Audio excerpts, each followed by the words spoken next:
which started in 1974, is celebrating 44 years of existence in celebration of the arts. The National Arts Festival is also a major economic boost for the town and the region. It contributes 94 million rand to the economy of Makhanda and 377 million rand to the economy of the Eastern Cape as a whole. Now, for an update on the festivities, let's speak to Jayed Leigh Paulse, who is in Makhanda. A very good morning, Jayed. Now, how's the festival going thus far? A very good morning to you too from Makhanda, formerly known as Grahamstown.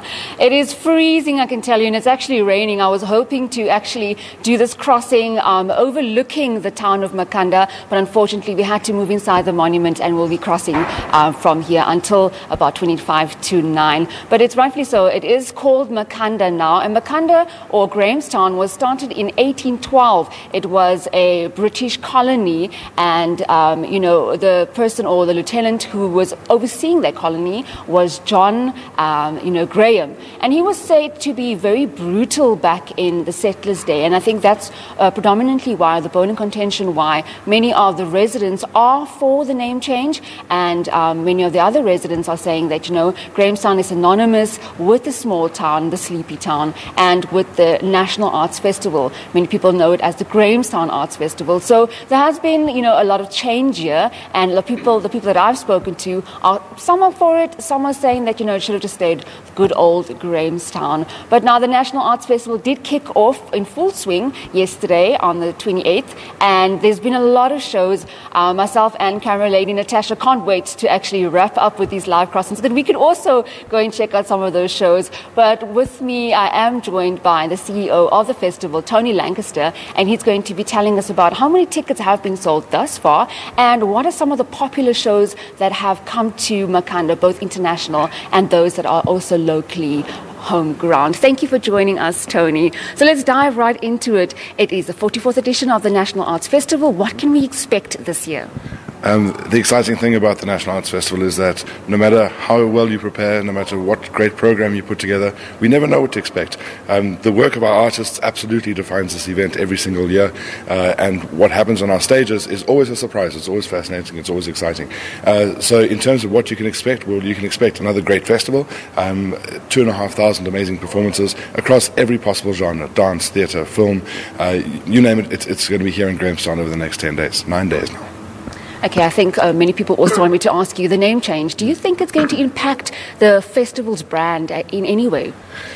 Look, a lot of South Africans know us colloquially as the Grahamstown Festival. That's a colloquialism that has crept into the language over the years. Similarly, I think Makhanda Festival will creep into the colloquialism.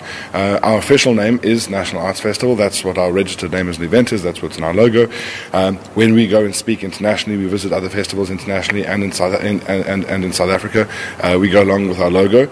Sure, we tell people the name of the city that we're in, but we're more excited about the festival and what it is that we do here. And that's what excites people. So the name of the city, no, I don't think it's going to have it certainly won't have a financial impact on us. It might take a little bit of explaining, but the positive side of that, it gives us the opportunity to open the conversation about our city, about our context, about our history, and to talk a little bit about that, because I think it's important. And a lot of people who live in the city maybe forget that history and forget the impact of that history on us here in 2018.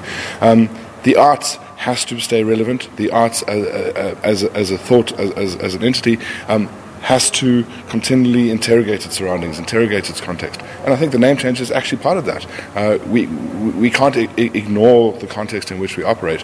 So for my part, I think it presents a lot of challenges, but I think that's cool. I think we'll get on and we'll do it.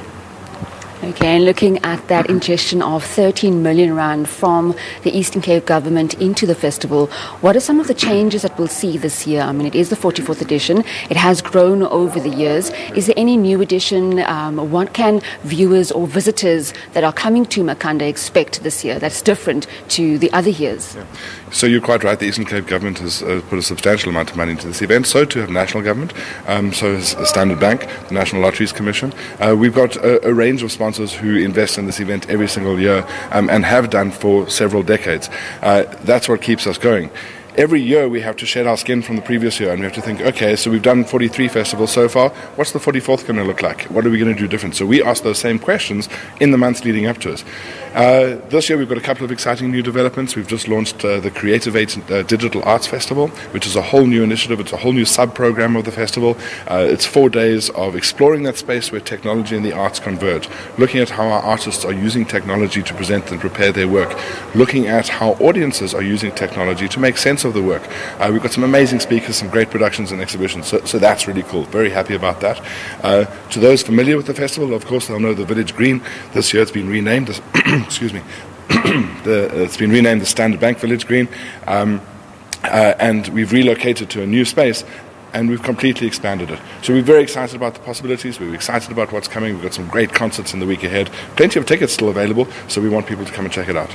Thank you very much, Tony. Well, there you have it. That was Tony Lancaster, the CEO of the National Arts Festival. And for those viewers who are watching, there you have it. Lots of shows on circuit this year, lots of international shows, as well as local shows. And when you do come to Makhanda, make sure that you are fully dressed with your beanies, with your warm clothes, because it is freezing here, Phil. It's back to you in studio. And let's go to a break.